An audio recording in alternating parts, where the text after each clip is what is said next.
Hello, everyone. Good evening, and a very warm welcome to HSBC's interactive webinar on driving localization in healthcare in India. My name is Himelta Pereira, and I'm part of the B2B marketing team of HSBC, and I would be your MC for today.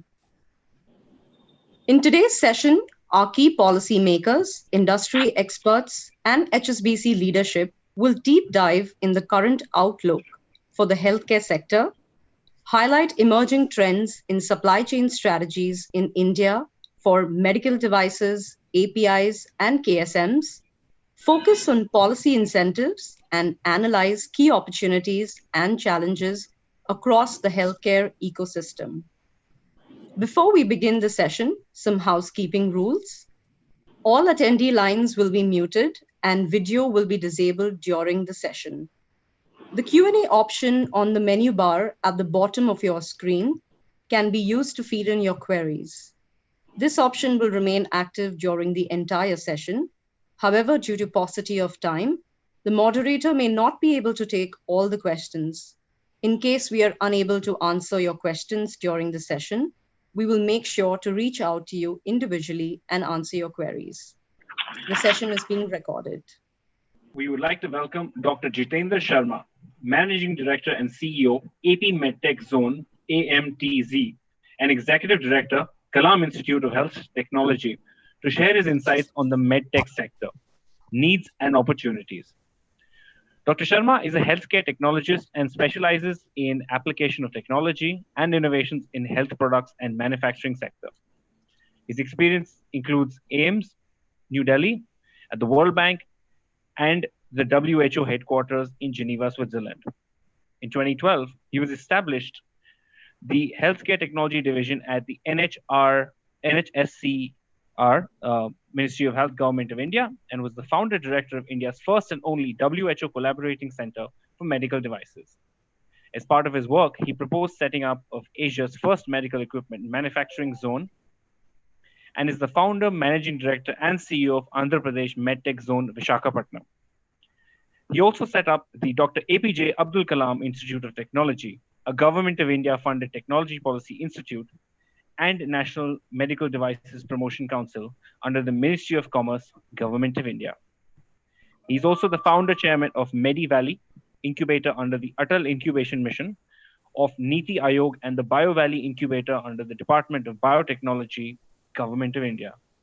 He's also the chairperson of the National Biomedical Skill Council under the National Skill Development Agency. And Dr. Sharma has been appointed as a distinguished senior fellow at the National Institute of Transforming India, Niti Aayog, which is the Government of India's Central Policy Making Institute. Over to you, Dr. Sharma. Thank you very much. My distinguished senior colleagues on the panel representing the government sector, and also the eminent friends from the industry.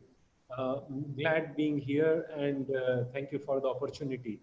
Now, I would come straight to the topic of the discussion of this evening, which is how can we energize and strategize supply chain in the healthcare sector, and in my context in medical technology sector. So if you look at the supply chain paradigm in healthcare, particularly in medical technology, we have three segments of supply chain: the knowledge supply chain, the component supply chain, and the product supply chain. Let me take 60 seconds to differentiate between these three supply chain. And I have some very practical examples to share, particularly because some of my eminent colleagues from the industry are here.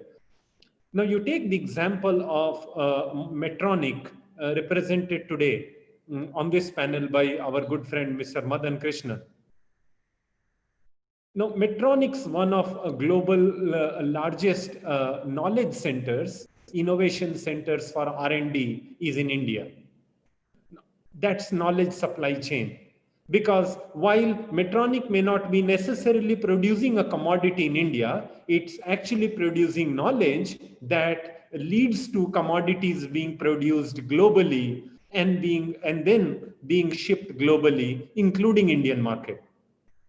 And therefore, while necessarily the product local value addition may not be happening as of now in India, a lot of knowledge that goes into those products actually gets generated in India, gets shipped from India. That's knowledge supply chain when it comes to medical technology, because the complexity of medical technology and the breadth of medical technology, right from a simple N95 mask to a linear accelerator, is subsegmented in so many verticals that not everything can be conceptualized or intellectualized or can be provided in intellectual dimension just in one country. We then come to a component supply chain.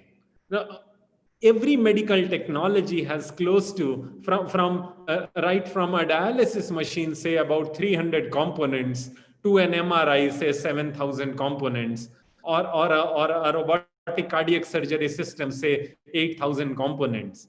Now, not all these components can be localized, because these components come from two subsegments. One, the segment which is sector agnostic, which means these components are used in other products as much as it is used in medical devices.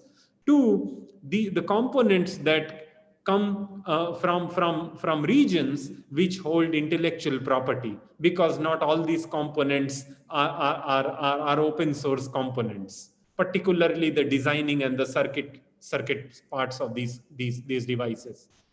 And therefore, these components also cannot be made in one place on Earth. They are made in global nodal points, brought together to lead to local value addition at some place, leading to production of a medical device. And therefore, the supply chain around components, and let me share some examples that we face. Say, for example, in production of a diagnostic device, we still need primers or probes or oligos that might be coming actually. And it's very fascinating to point out here that when the RT-PCR production started in India, when the COVID emerged, and even otherwise in the pre-COVID era, Eurofins, which has base in the UK, Sigma, which also has a base in UK, were major suppliers of the ingredients that leads to an RT-PCR diagnostic platform. The primers and probes are and were being shipped from the UK. Now, component supply chain like primers or probes in diagnostics or sensors or microcontrollers in ventilators or many other medical devices actually form part of a global supply chain which comes from multiple other locations. And then we have the supply chain of products. Now, these supply chain of products obviously emerge from manufacturing friendly destinations, low cost manufacturing destinations, to places where there are markets. And therefore, if we were to converge the three supply chains, the knowledge supply chain, the component supply chain, and the product supply chain, in an effective paradigm, in a formula, in a combination where effectiveness of the three supply chains, the knowledge, the component, and products, can be synthesized to bring a large volume of products, protecting the intellectual property of these products at the point of manufacturing, and enabling them to serve emerging markets, that is supply chain value creation in terms of medical technology. Now, how do we achieve it?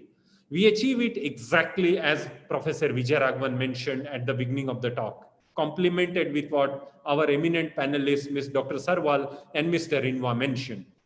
Now, these supply chains can be synthesized, and I'll take just a couple of minutes to explain that. When we put together cost-effective infrastructure, a progressive policy, and an emerging and progressive markets together. Now, cost-effective infrastructure is what is showcased by MedTech zones. First of which we proposed and built at Visakhapatnam, on the lines of which 4 more are now proposed, rightly as Dr. Rinwa mentioned, as another policy that Government of India has brought in to set up 4 more MedTech zones. Now, in this infrastructure creation, what we drive to achieve is, can we take away the costs of common facilities? And when we say common facilities, it doesn't mean just the STP and WTP and the roads, which is traditional manner of speaking about common infrastructure. We are now talking of, can we provide a high bandwidth electromagnetic interference chamber to a manufacturing, to couple of large number of manufacturing units? Or can we, so that we can help them produce medical electronic goods at a more cost effective rates? Or can we provide an accelerated aging center to implant manufacturers? Now, this is the kind of cost-effective infrastructure we are talking of in the MedTech zone policy, exemplified by AMTZ. The second vertical of how to achieve that supply chain synergy is policy. Exactly what Mr. Rinva mentioned throughout his presentation, and earlier Mr. Dr. Rakesh Sarwal actually mentioned. Can we put together the PLI, the preferential market access, the PMA, and the PMP, the phased customs duty restructuring program? Now, when we put together the PLI, the PMA, and the PMP, the three arms of progressive policy outlook together, we are actually taking the policy dimension of supply chain towards an industrial mode, towards a 21st century mode. And the final is markets. Now, markets can be disruptive, as we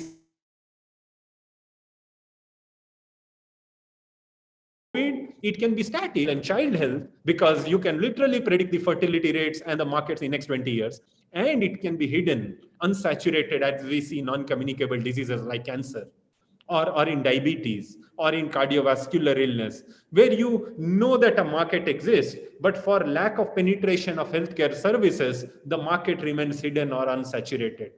Now, all I'm trying to say is that when you put supply chain paradigm of knowledge, component, and products, and match them with the medtech restructuring in terms of infrastructure, policy, and markets, and bring service delivery and industry promotion together, what is it that is one thing that we need from a dimension which is more financial than technological? Now, today, globally, including India, there exists a middle class of medtech industries.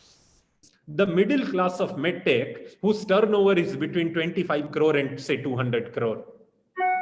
Now, this middle class of medtech today has no financial options to either invest in disruptive technologies or disruptive infrastructure or disruptive designing.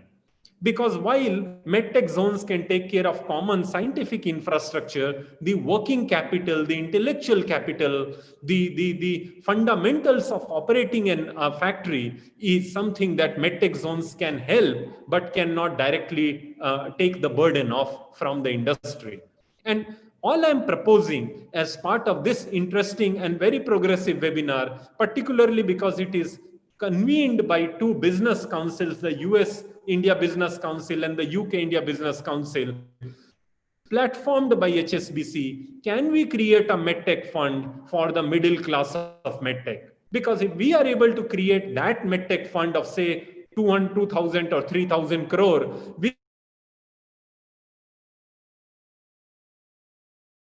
which can help 200 to 200 manufacturers who represents the middle class of medtech, we will be able to help them tap into the infrastructure, into the policy, and into the markets. So at the close of my perspective, in front of this eminent panel, both from the government and industry, I really urge HSBC to consider as a long-term measure to create a medtech fund for the industry to complement the government's policy and infrastructure support that is happening as we speak, so that the middle class of medtech is propelled from where they are today into global champions that they can be. With that, thank you very much for the opportunity. I look forward to being in the panel and support more questions and queries. Over to you. Thank you, Dr. Sharma. I would now like to hand over to Amitabh Malhotra, Managing Director and Head Investment Banking, HSBC India, our moderator for today's interactive Q&A. Over to you, Amitabh. Thank you. Can you hear me, please? Yes, clearly. Okay. Thank you. And good evening, everyone. I know it's getting late in certain time zones, certainly in India. So I think we should quickly move towards the panel discussion, which is what many of you want to participate in. Just to quickly introduce, welcome again, sir, Mr. Rinva. You obviously have been you've had a fairly detailed kind of chat earlier, but for those who obviously don't know, Mr. Rinva has been one of the chief architects of the current very appreciated PLI scheme in India.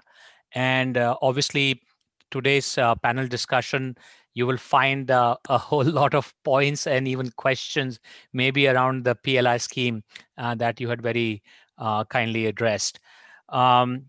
Also, introduction and welcome to Deepak Bagla from Invest India. Again, Mr. Bagla is currently the Managing Director and CEO of Invest India, the National Investment Promotion and Facilitation Agency, which is promoted by Government of India.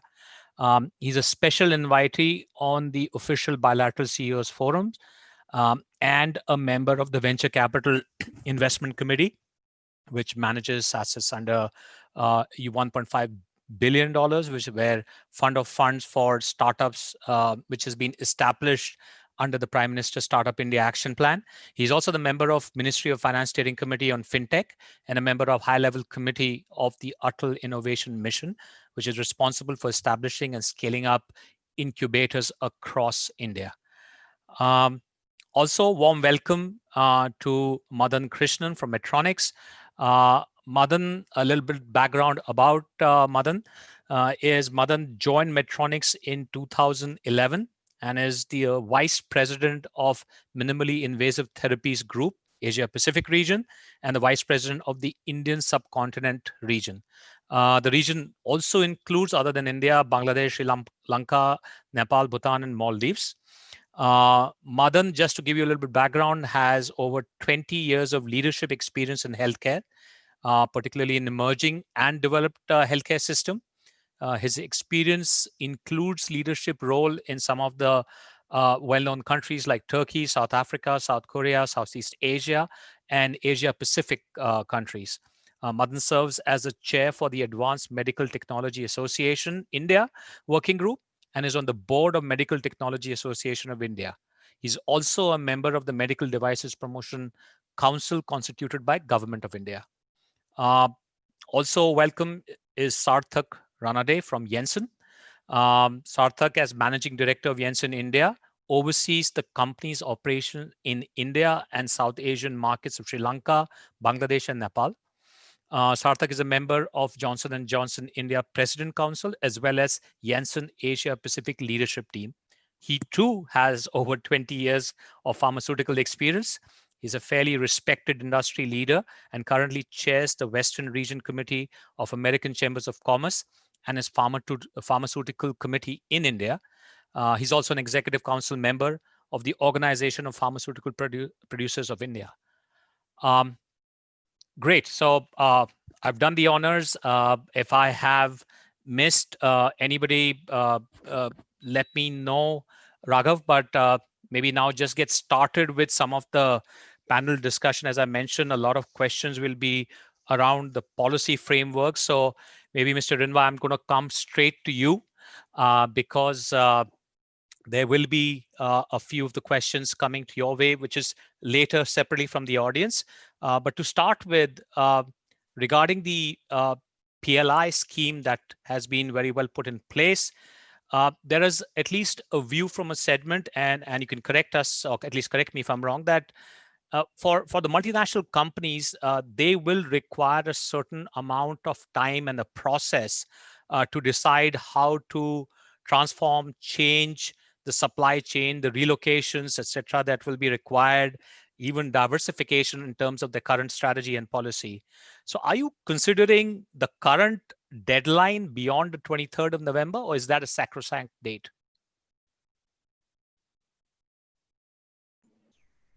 This is for the first time that we have been interacting with industry that this point has come up. a need to extend the deadline Mm-hmm. because we have more than, I think, almost more than 2 months before the deadline comes. Mm-hmm. And if there is a need, it could be considered, but right now we have not received any such application, even no verbal request has come. So this is for the first time. Great. That means we are certainly on a different track, which I hope the industry is not on, and they can meet the deadline and they can be within the framework of the policy that exists out there in terms of their application. Related to some of the other matters of the policy, and again, this was more of a clarification than anything, that the investors that are keen to look at taking advantage of the policy, the investments could be lying in different buckets. And as per the policy, would brownfield projects also qualify from a point of view of the fiscal incentive under the PLI policy? It currently feels that they are not as part of that, unless you tell me otherwise. We have made it amply clear in our guidelines, leaving no doubt that only greenfield projects would be eligible for receiving incentives under this scheme. And this point has been deliberated upon in depth before we came out with the guidelines, whether to allow brownfield investment also eligible. But it was decided that we will only allow greenfield investments for this scheme. Fair enough.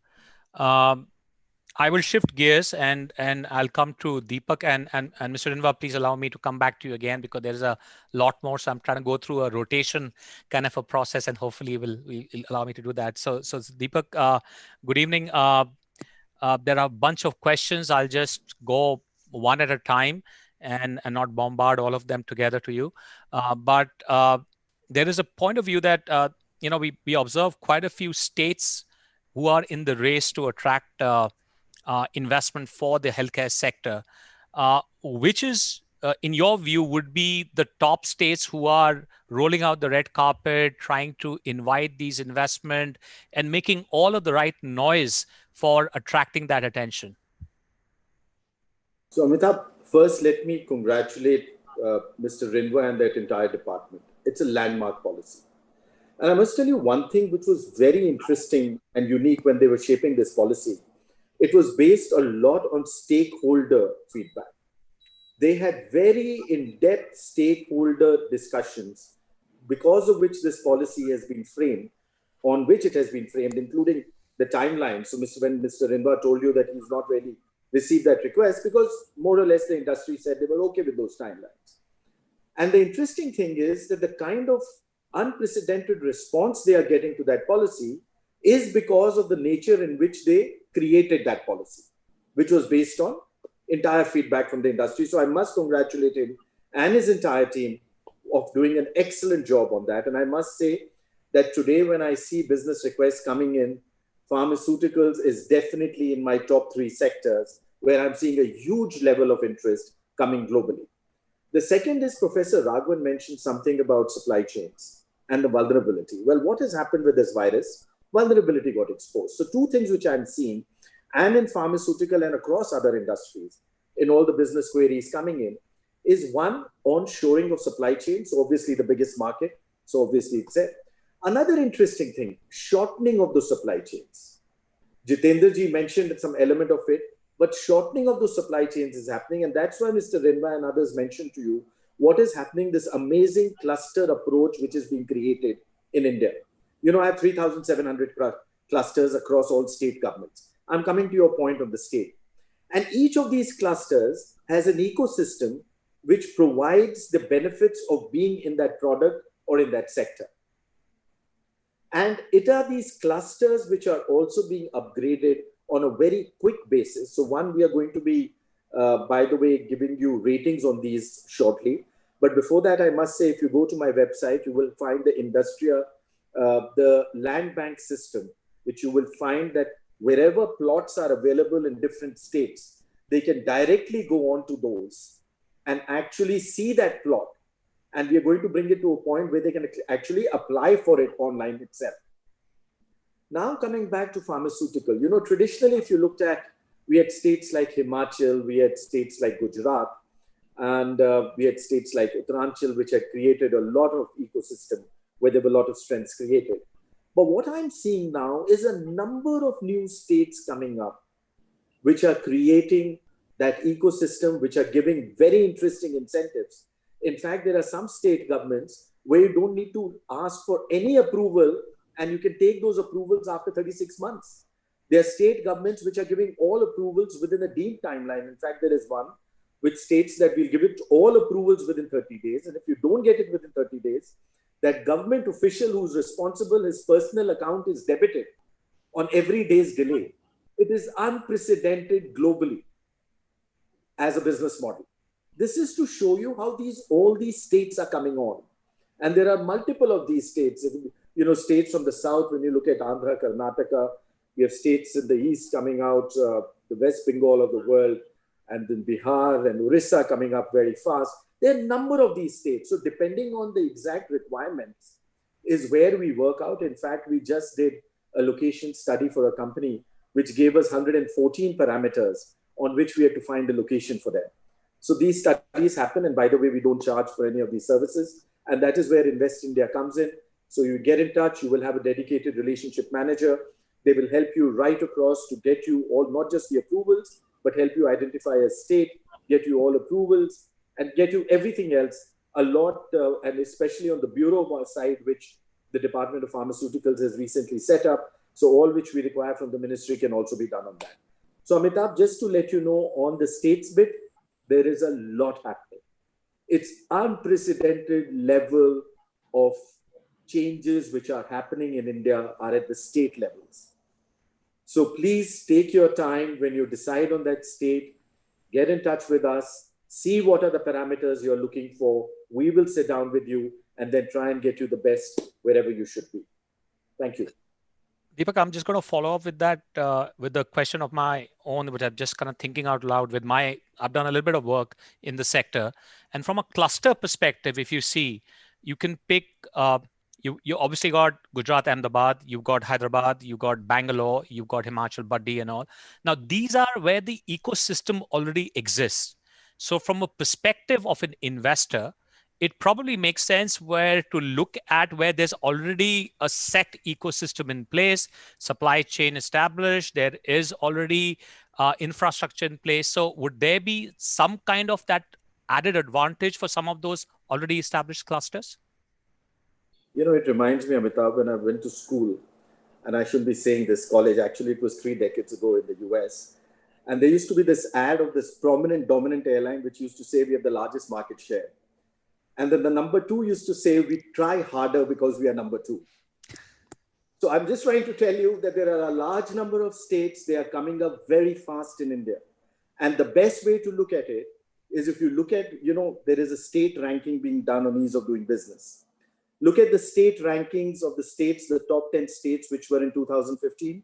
Look at the rankings, which we announced 2 weeks ago in 2019. You will see a huge difference. You will see states which have jumped up 10 positions, 12 positions, and they're moving very fast. So what I'm saying is each state has its own strengths. The ecosystems being developed are all being created as plug-and-play models. Mm-hmm. The other incentives being provided are very, very attractive. There could be difference in power tariffs. There could be some, incentives which you might get per employee which you employ. They're very, very interesting set of financials and other factors which work out. So the viability and the profitability of the project could get impacted significantly. Got it. Thank you for that. I'll just move on to Madan. Hopefully I can see you here on the screen and yep, you can hear me. Yep. Great. I can hear you. Thank you, Madan. So a bunch of questions. I'll start with the very first one.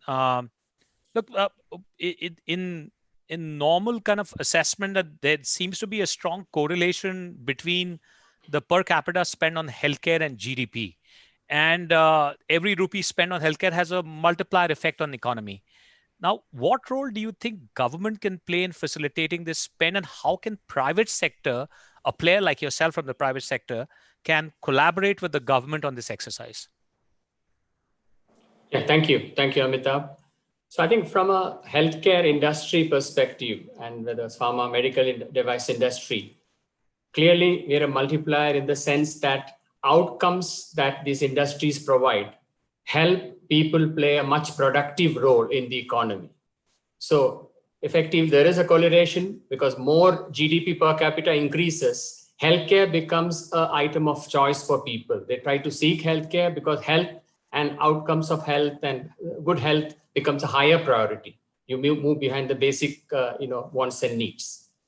And as a company, Medtronic, our focus is very clearly on outcomes. Alleviating pain, restoring health, and extending life are our key principles. And I believe that medical technology is a very clear opportunity to leapfrog in the care delivery, because the technology allows you to go into the latest technology that is available. Recently, we introduced a pacemaker, which has got a Bluetooth functionality. Like, you don't have to go through the normal functionality. We can go and jump right into the latest technology available. And India has that unique opportunity to be there. Now, what does companies need to do? What does government need to do? I would say the government's intention. There's been a lot of great things done by the government. So to the audience listening on to this telecast from various countries in the US or in Europe, I would just say change the old word. The old phrase was "Go West, young man." I would say, go to India, young man and young women. Correct? But that's where the opportunity is. We have a lot of unmet need. Like, as many of us are former consultants, when we see a problem, we have an opportunity. So in India, there's a lot of unmet need still. And I think the government is committed to find solution and to attract companies to invest in India. So I would say there's a lot of opportunity, and the companies that invest in India right now have an early mover advantage. So I would really say we have a unique value proposition for organizations internationally. And I would urge government to continue what they're doing, but try to ensure that the attractiveness of the local market is also increased. We have a very small market in India. The spend of government, 1.25, 1.3, 1.4% of GDP. There's a commitment to increase it to double to 2.5 or closer to 3. That has to be accelerated. The more we spend in healthcare, the market will become bigger. More people will get interested. Many ancillary manufacturers, many companies who are also listening on this call will have the confidence to come into the market because the domestic market is big. And then the virtuous cycle, more support to the people of India to get better healthcare outcome. I'll give one example. Every day in India, even now, close to 4,000 people, Dr. Vijayaraghavan will be aware of this, but 4,000 people are afflicted by stroke in India.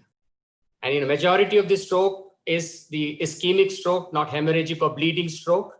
And we have technology available in India to make most of these cases better in a very accelerated manner. But unfortunately, even now, only 2 to 3% are getting the right care at the right time. So as a company, we are committed ourselves. We are working to create 100 totally stroke-ready centers of excellence in India, working with the government, working with reputed groups like Apollo and Care Hospitals, etc.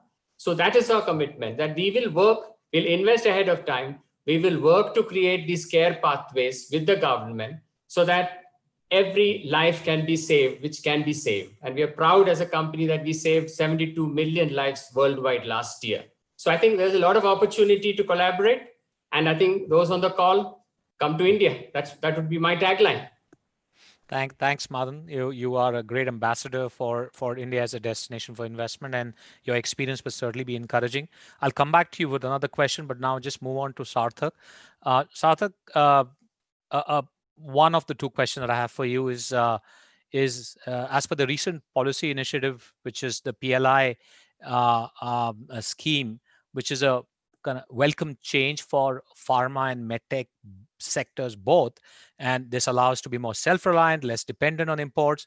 It will probably also encourage fresh investment in these segments. However, over and above fiscal incentive, what are the other areas in policy making, which is, let's say, ease of doing business, regulatory overhang, do you think should the government be looking to address, which are indeed the concerns of the industry?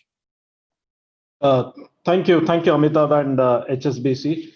First of all, I want to take this opportunity, Amitabh, to, call out and thank the Department of Pharmaceuticals, especially Mr. Waghela and Mr. Rinva, and also Deepak Bagla and his team at Invest India, because the kind of support which they extended to the healthcare companies during the lockdown, it's quite appreciable. In the month of March and April, we all went through a very restrictive lockdown and we saw a lot of disruptions. But it was amazing to see this team working 24/7, solving the industry issues. And I think thanks to them, we've been able to deliver our products and services to many of the patients. So that's the first thing which I wanted to sort of lay out and acknowledge. I think Amitabh, we do welcome the government's commitment to strengthen the ease of doing business, and we have seen India making rapid strides in terms of increasing its ranks, and also the high interest which we see from the government in terms of attracting innovative industries like ours to invest and grow in country. So production linked incentive is absolutely a step in the right direction, and this is definitely going to advance these goals.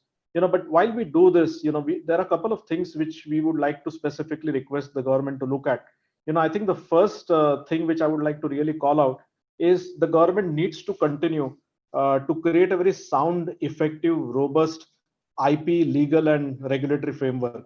I think these are very critical foundations to create predictability for companies which are looking at a long-term commitment to India.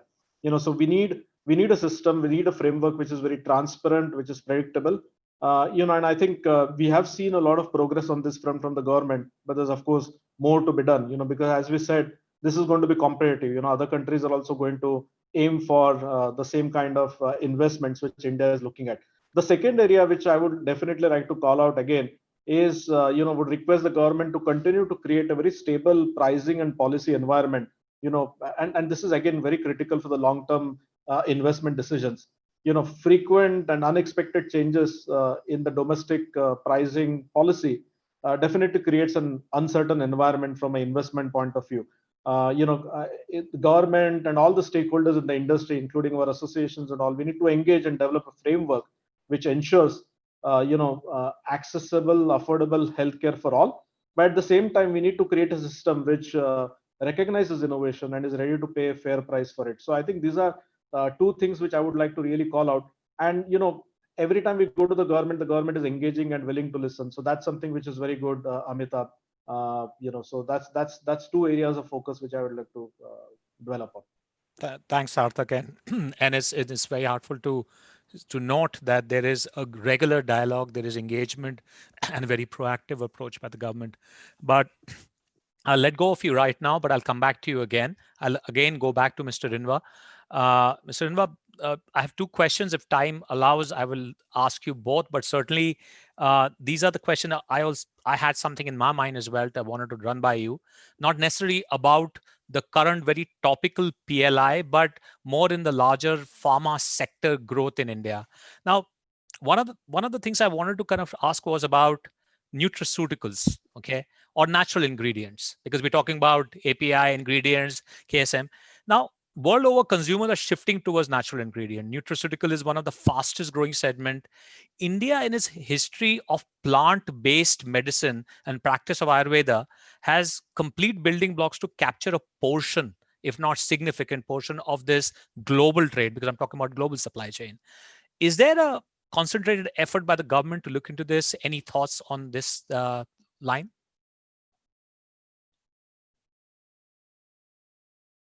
I'll give you a brief answer. Yes, we are thinking of focusing on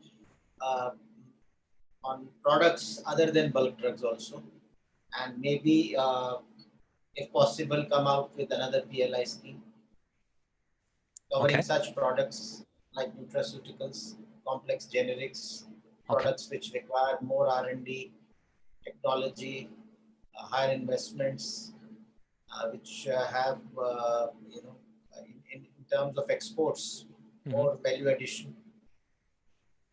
Thinking of those lines. Excellent, because a lot of us have grown up on things like Haldi Doodh, and now we read about them as Kurkurum Longa.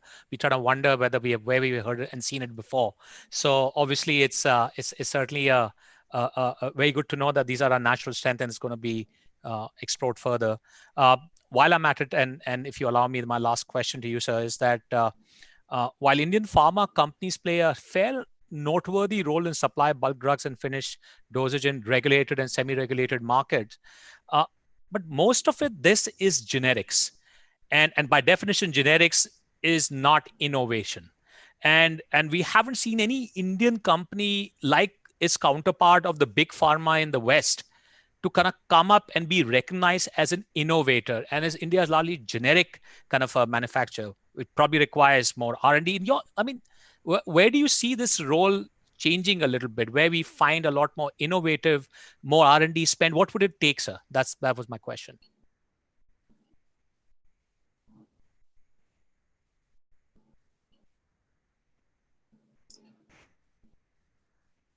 There's some problem with the connection, I think. Can you hear me? Yes, I can hear you. Do you want me to repeat it in case you didn't hear me?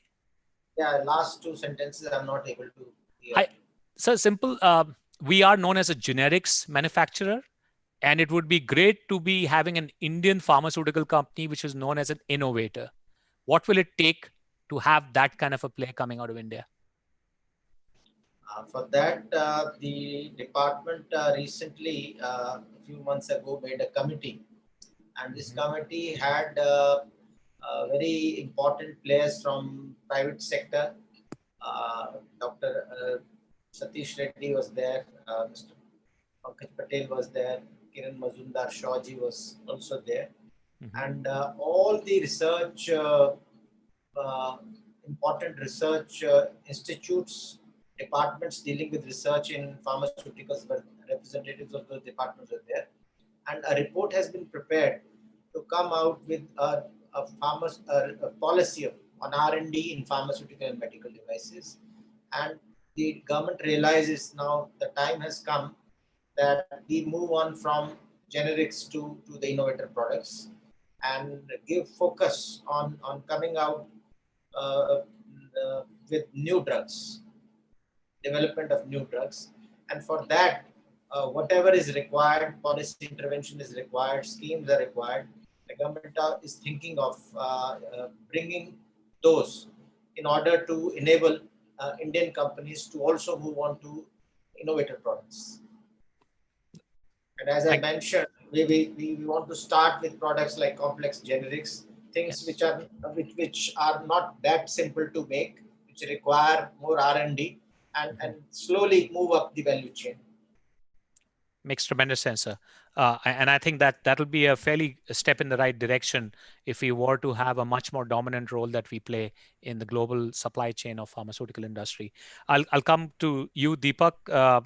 One more question that I had for you was that we are seeing increasing interest by MNC firms to localize in India and also domesticate their supply chain. Which in your view would be the most compelling reasons for driving such investor decision? Okay, Amitabh, let me just first quickly take up on the previous point which you were discussing with Mr. Rinva. Okay. And he mentioned there's so much happening on the R&D side. But let me tell you very quickly, in the past 50 months, we'd had a new IPR policy. They've tightened the process. The enforcement is becoming much stronger. There's a lot of education happening, both at the central level and the state levels.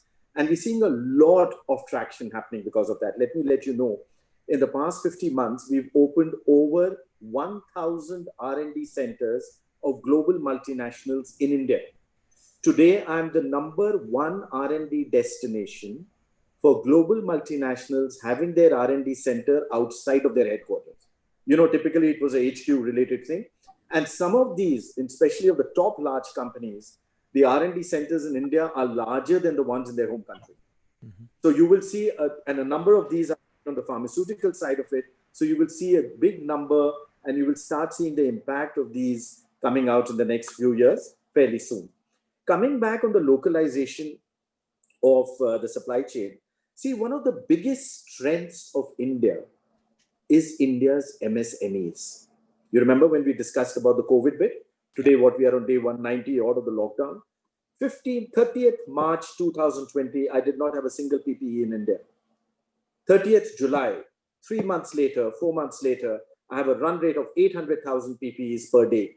And not just for India, but I'm exporting them across the globe, and not just anywhere, but also to countries like the US and UK. And we're talking about PPEs of all kinds, including ventilators, etc. Who did it? These were my MSMEs and my startups who paired up with the larger companies. The strength of India's MSMEs is their ability to pivot business models very quickly, to be nimble in their business models, to be able to adopt the best technology available, and to be able to do it at the most frugal price point. These are the fundamental strengths of India. Please do not forget, those 65 million MSMEs which I have comprise of over 45% of my manufacturing output at the best frugal utilization of capital and quality coming up the curve. So these are the ones which provide you a very strong framework to fit into your supply chains. In fact, what I'm seeing is on the medical devices section. I'm also seeing it apart on the pharmaceutical and the chemical section. This is a very well-developed MSME segment in India and the local supplier segment in India. The supply chain is very strong.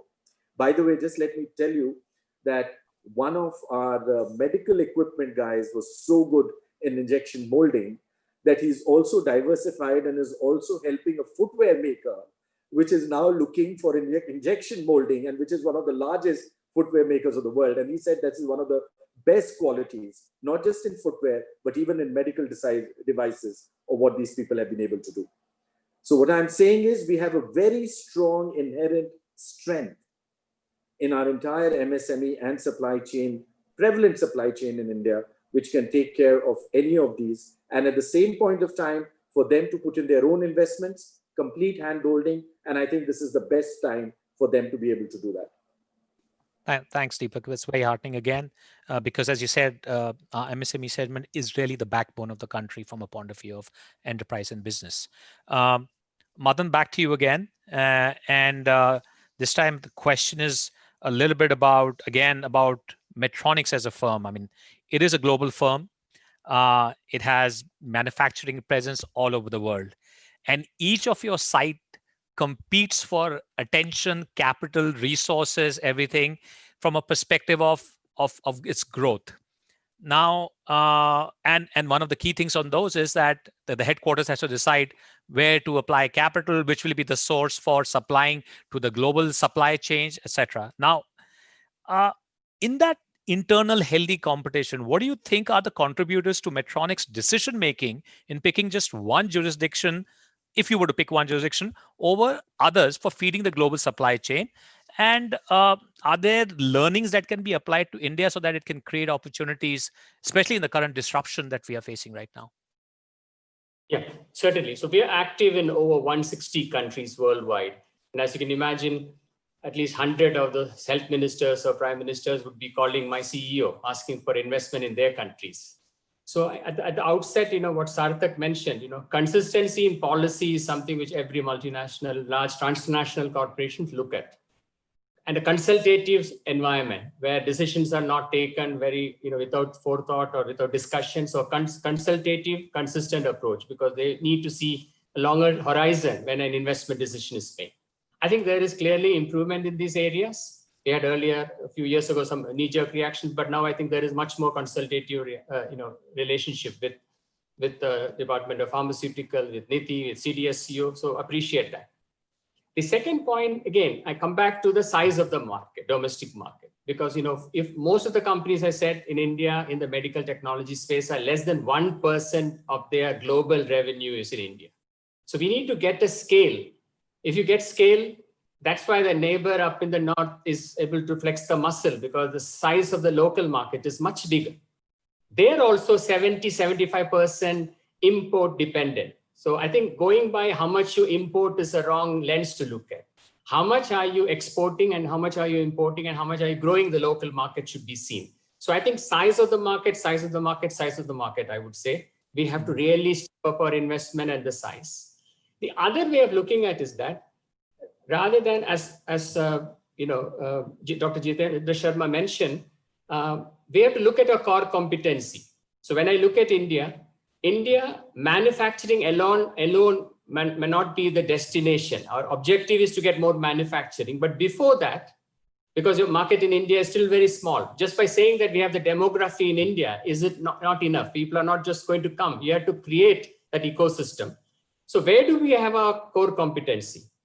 India, rather than just the India market, we can make in India or do the assemblies in India or sub-assemblies in India for the world. So playing a bigger part of the global value chain is a key priority that we should keep. The second one is that what is our core competency? We have the largest number of STEM graduates, science and technology graduates coming out of engineering institutions and scientific institutions in India. And I can tell you, our people are as good as anywhere in the world. So that's why Medtronic has chosen to put its largest engineering innovation center, R&D and development center in India. We are going to invest about 1,200 crores. That's $160 million in a single investment, and will create up to 1,000 jobs. That's our size, employment size in India is going to go to 1,000 in that center. We already have another R&D center in Bangalore looking at and doing cutting edge research in the renal care. The latest renal care technology is being developed in Bangalore. So India has got a unique asset in R&D capability as good as anywhere. So let's capitalize on it. Second, in manufacturing also, we have cost advantages, and that will remain maybe for the next 20 years, because as different states have different stages of development, many states are still very competitive. So that's another unique proposition which we can showcase, but in India, for the world, but try to make the market much bigger in India, I would say. And we are ready to work with the government and authorities. I would say that to Deepak's point, that the device industry, technology industry, the difference that it can generate is that it will bring in more higher value added jobs. It will bring in scientists and higher value added jobs, which will help us climb the ladder of value addition. And that's what we need in India. We don't want too much low tech jobs. We want higher end jobs, correct? And that, I think, is something which we can work together as an ecosystem. Companies, government, and other policy-making institutions, we work together, and I'm sure we can make it happen. But again, more investment in healthcare, because healthcare doesn't get the real priority that it deserves now. I would say double the investment in healthcare. That will be my last line. No, fair point. I mean, underspent is really the characteristic, and you need to kind of grow that industry for you to be a larger contributor to that value chain as well. Sarthak, last question to you before I get to the audience's Q&A. The point here is that some of the competing destinations have been more successful in attracting investments in the sector that you operate in, and they've created complete ecosystem in the industry. I was earlier talking to Deepak about how some of the clusters are known as pharma clusters in India as well. And that ecosystem also allows capturing a larger portion of global value chain. Now, what are the gaps that you see in the Indian context, and where do you think government and private sector could play a role to plug that? Thanks, Amitabh. That's a great question. I would say, look, India is very uniquely placed, and if I have to say, India has some unique competitive advantages which are very difficult to match.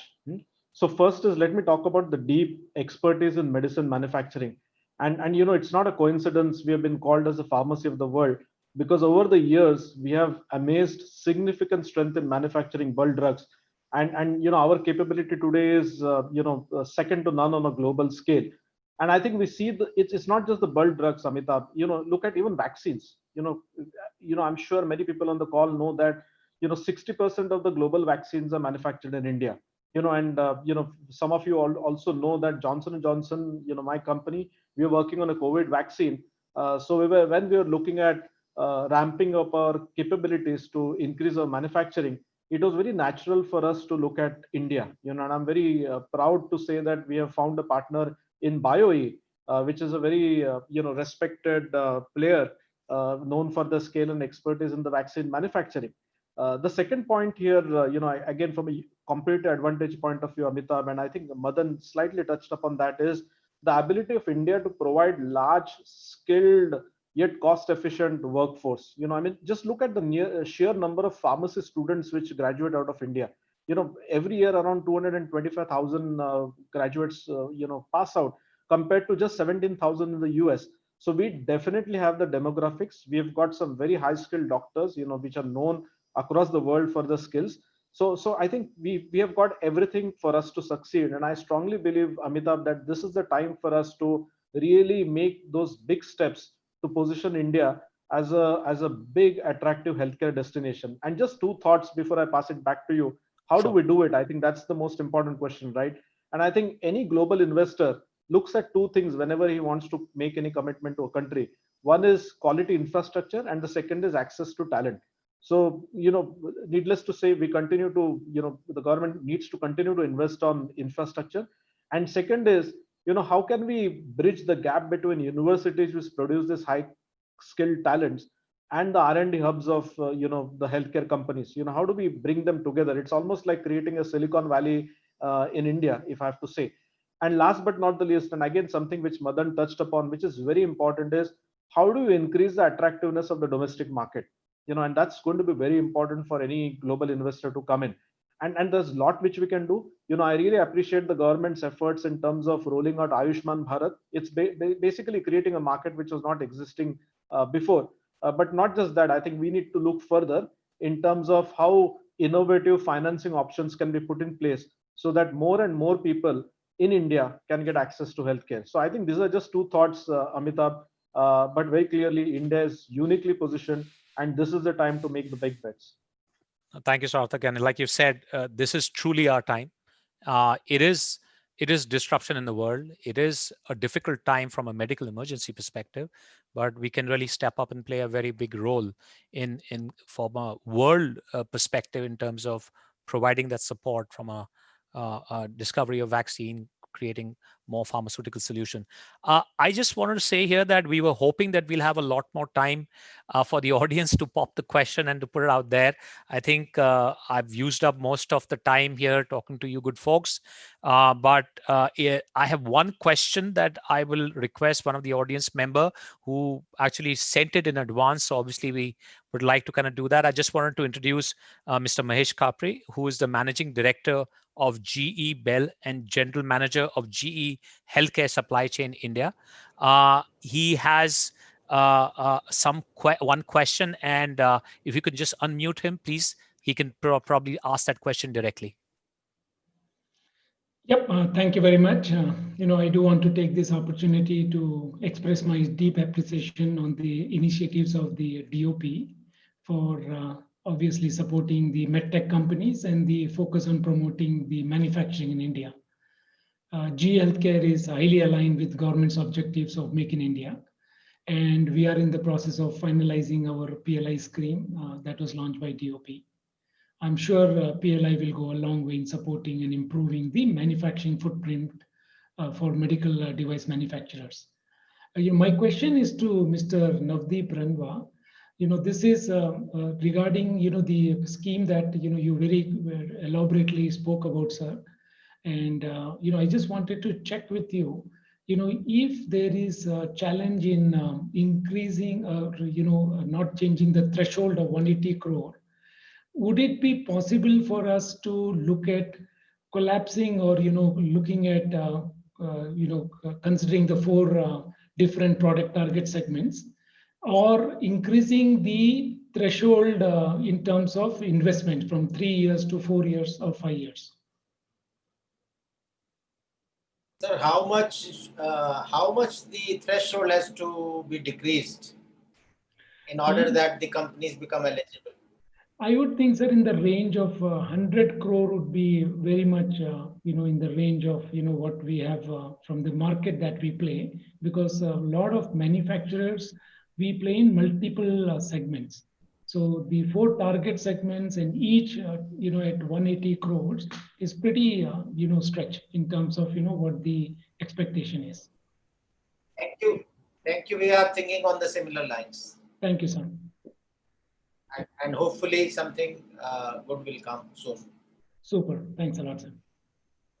Thank you, Mr. Rinva. I hand it back to my colleagues, please. I'm through with my questions and addressing the audience. Thank you very much, all the panelists, please.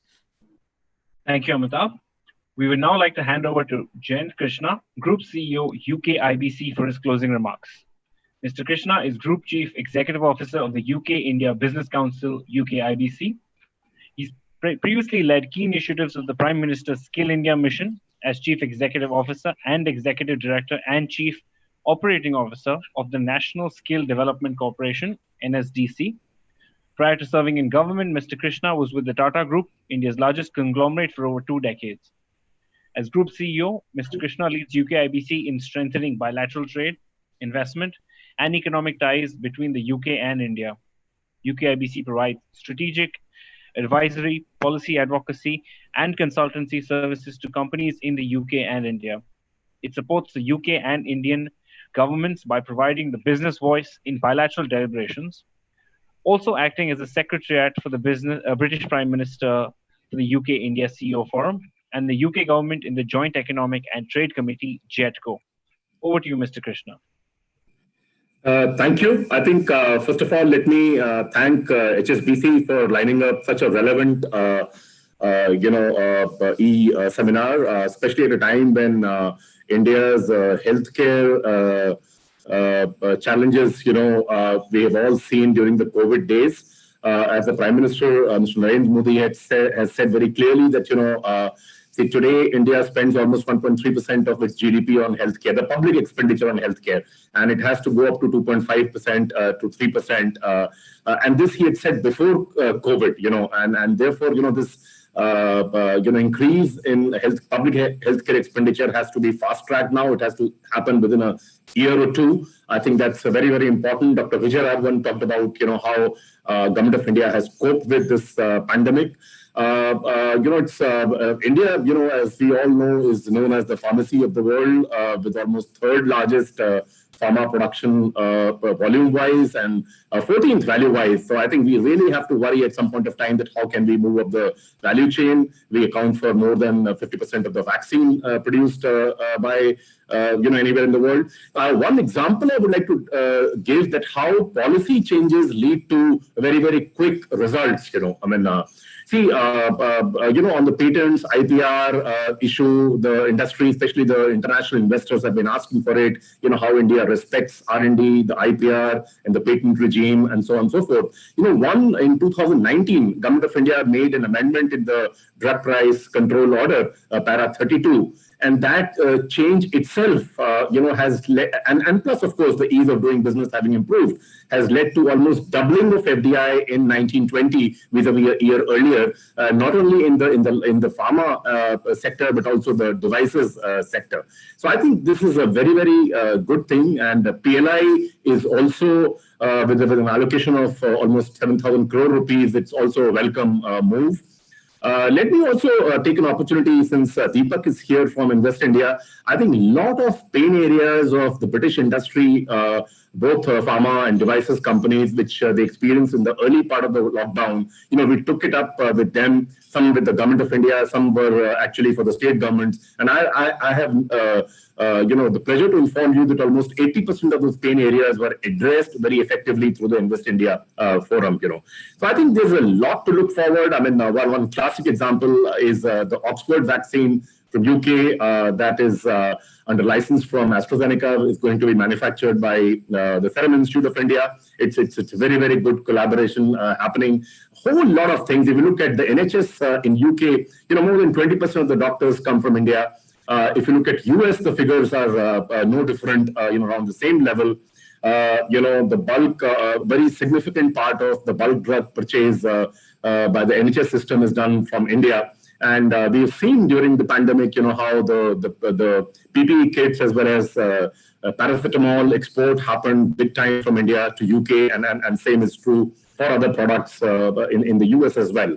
So I think one typical ask, which has been pending for some time is on the price control issue, which a lot of investors, pharma companies from the UK, and I'm sure US as well, and elsewhere in the world, they've been asking for that, how can we loosen the price control to an extent, that, for example, how do we ensure that when you regulate the prices for patented drugs, you use a price negotiation based on the market price of similar patented products, drugs elsewhere in the world.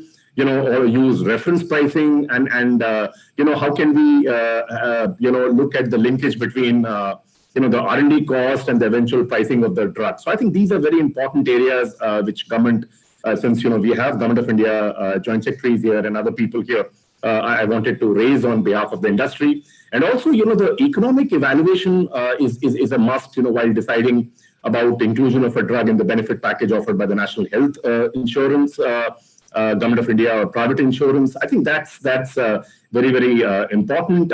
One ask from the industry has been, the overseas industry has been, that India should perhaps lax the over-the-counter drugs and medicines price control to an extent possible, and leave it to market forces. And also the drugs, which are very, very inexpensive, less than ₹5, for example.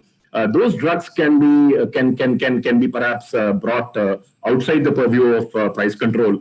So all these things will go a long way in ensuring that FDI goes up in India even further, because as I said before, there is a direct impact on the outcomes of the policy relaxations or changes which have happened in the recent past, and and a lot is possible. One issue which is raised very often is on the IP legislation. How do we ensure, while largely, our regime is harmonized with the global standards, but there are some exceptions, for the domestic, in the domestic sector. So I think that's also seen with the degree of pain by overseas investors, and I'm sure Government of India would look into it.